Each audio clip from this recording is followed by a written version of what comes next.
కాజు బర్ఫీ, బాదం బర్ఫీ తినే ఉంటారు కదా. ఇలా ఎప్పుడైనా మినపప్పుతో బర్ఫీ ట్రై చేశారా? టేస్ట్ ఉంటది, హెల్త్ కూడా చాలా మంచిది. తక్కువ ఖర్చుతో ఈజీగా చేసేయచ్చు.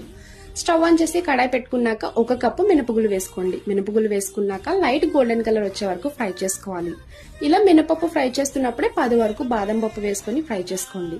చూడండి, మినపప్పు రంగు వస్తే సరిపోద్ది. అదే కడాయిలో 1.5 కప్పు బెల్లం వేసుకోవాలి. 1 కప్పు వరకు వాటర్ యాడ్ చేసుకుని ఈ బెల్లాన్ని కరిగించుకోవాలి.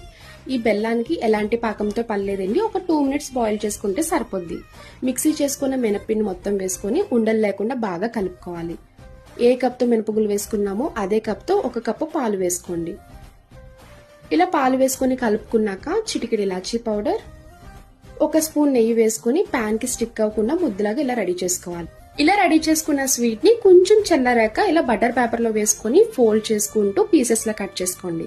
చూసారు కదా, నచ్చితే లైక్ చేసి